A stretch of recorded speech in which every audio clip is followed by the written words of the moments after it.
Chapter 11 Breaking the Chain of Doubt on Feeling Unlucky। Dice ने फिर से घूमना शुरू किया। उसकी रोशनी थोड़ी सी धीमी हो गई थी जब वो रवि के सामने गिर गया।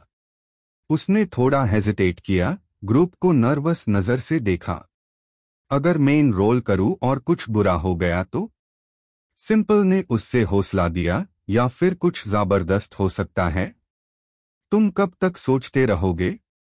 अगर तुम ट्राई नहीं करोगे तो कभी नहीं पता चलेगा। रवि ने सर हिला दिया। तुम समझते नहीं हो। मेरी जिंदगी एक लंबी बदकिस्मती की कहानी है। जब भी कुछ ट्राई करता हूं वो उल्टा पड़ता है। शायद मुझे बस कुछ नहीं करना चाहिए। जैसे हाई डाइस रोल होता है, वॉइड बदल गया। ग्रुप अपने आप को एक सुनसान इलाके में पाया, जहां टूटे हुए घड़ियां, मुरझाई हुई फूल और बेकार रास्ते थे। उनके ऊपर काले बादल घूम रहे थे जो जमीन पर साया डाल रहे थे। एक आवाज गूंजती है, स्वागत है लॉस्ट अपॉर्चुनिटीज के रियल्म में। एक जुड़ा हुआ शख्स एक बड़ा और जंगा चेन उठाए आया। हर फेलियर, हर डर, हर हेजिटेंस, हर एक ने इस चेन में एक लिंक बनाया है जो तुम्हें एक्शन लेने से रोकता है, उसने कहा, अपनी खौफनाक आंखों से रवि को देखते हुए। तुम्हें याद है कब तुमने लास्ट टाइम अपनी ताकत का इस्तेमाल किया था? रवि उस चेन को देखकर डर से कांप रहा था।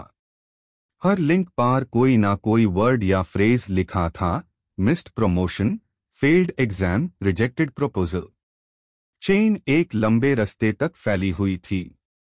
ग्रुप ने देखा जैसे रवि जमीन पर गिर गया, पूरी तरह से ओवरवेल्म्ड हो गया। इसीलिए मैं कभी रिस्क नहीं लेता। हर चीज जो मैं टच करता हूं वो एक और लिंक बन जाती है उस चेन में। मिया अपनी आवाज में पूरा कॉन्फिडेंस लाती हुई कहती है, रवि, हर किसी के पास फेलियर्स होते हैं। ये चेन तुम्हें रोकने के लिए नहीं है, ये तुम्हें सिखाने के लिए है। सैम भी नॉड करते हुए, मेरी काम की लाइन में हर गलत फैसला एक डिजास्टर हो सकता है, लेकिन बिना रिस्क के कोई रिवॉर्ड नहीं मिलता। सिंपल हमेशा की तरह ग्रिनिंग कहता है, और अगर तुम स्पेक्टेकुलरली फेल हो जाते हो तो कम से कम तुम्हारे पास एक फनी स्टोरी होगी बाद में। रवि उन सब को देखकर थोड़ा डाउट के साथ कहता है, लेकिन अगर मैं दोबारा फेल हो गया तो? लीला उसके कंधे पर अपना हाथ रखते हुए कहती है, फिर तुम उठोगे और दोबारा ट्राई करोगे। फेलियर एंड नहीं है, वो तो सक्सेस की तरफ एक कदम है। वही जुड़ा हुआ शख्स खुश होकर हंसी में कहता है, फालतू बातें। वो कभी भी फ्री नहीं हो पाएगा। मिया अपनी जेब से एक छोटी सी ग्लोइंग शार्ड निकालती है। ये चेन के बारे में नहीं है, ये उस डिसीजन के बारे में है, उससे छोड़ देना। उसने वो शार्ड रवि को दिया। जब भी तुम अपने डर का सामना करोगे, ये चेन कमजोर होती जाएगी। अब वक्त है उस पहला कदम लेने का। रवि ने थोड़ा हेजिटेट किया, फिर शार्ड को अपने हाथ में पकड़ लिया। चेन का आवाज सुनाई देने लगा और वो तोड़ने लगी। उसने गहरी सांस ली और धीरे से कहा, मैं अनलकी नहीं हूं, मैं बस डर रहा हूं। जैसे ही उसने वो कहा, चेन टट गई और वो सुनसान जगह एक खूबसूरत मेडो में बदल गई।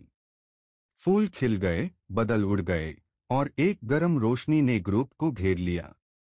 रवि अपने आप को कुछ ज्यादा ही ताकतवर महसूस कर रहा था और उसकी आंखों में एक नई डिटर्मिनेशन थी। मैं इतनी देर तक इस बात का चिंता करता रहा कि क्या गलत हो सकता है, कि मैंने ये भूल दिया कि क्या सही हो सकता है। अब नहीं। और वॉइड की आवाज फिर से सुनाई दी, लेसन सीख लिया गया। डाइस तुम्हें आगे ले जाएगा। जैसे ही वो सब वॉइड में वापस आए, रवि मुस्कुराते हुए कहा, चलो फिर से रोल करते हैं। मैं तैयार हूं जो भी आए। This chapter shows Ravi's breakthrough as he lets go of his doubts and fear, realizing that his perceived bad luck was really the result of his hesitation and fear of failure. With support from his friends, he faces his fears and takes that first step toward breaking the chain.